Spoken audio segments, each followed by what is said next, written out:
স্বর্ণ চোরাচালানে জড়িত বিমান সংস্থার বিরুদ্ধেও নেওয়া হবে শাস্তিমূলক ব্যবস্থা।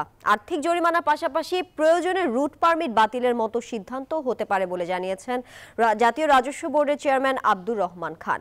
সকালে হযরত শাহজালাল আন্তর্জাতিক বিমানবন্দরের কাস্টমস এলাকায় যাত্রী সেবা নিশ্চিতে হেল্প ডেস্ক উদ্বোধন শেষে সংবাদ সম্মেলনে এসব কথা বলেন তিনি। জানান, আগামী বছর থেকে কর্পোরেট ট্যাক্স সহ সব রিটার্ন দাখিল প্রক্রিয়া অনলাইনে সারতে চায় এনবিআর। পেঁয়াজ, আলু সহ নিত্য প্রয়োজনীয় পণ্যের দাম মানুষের নাগালে রাখতে কর ছাড় দেয়া সহ আমদানি ও রপ্তানি বাণিজ্য সহজ করতে নানা পদক্ষেপ নিয়েছে সরকার।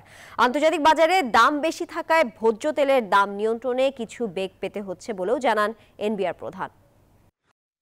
যে সকল এয়ারক্রাফটের বডির ভিতরে করে স্বর্ণ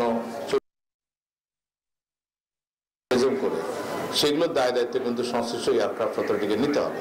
যাদের ক্ষেত্রে এই ধরনের ঘটনা ঘটবে সেই সকল এয়ারক্রাফটগুলোকে আমরা নিষিদ্ধ করবো যে তারা আমাদের এখানে রুট পারমিট পাবে না। 100% শিওর যে আমরা নেক্সট ইয়ারে সকল কর্পোরেট ট্যাক্স রিটার্নগুলোকে আমরা অনলাইন করব।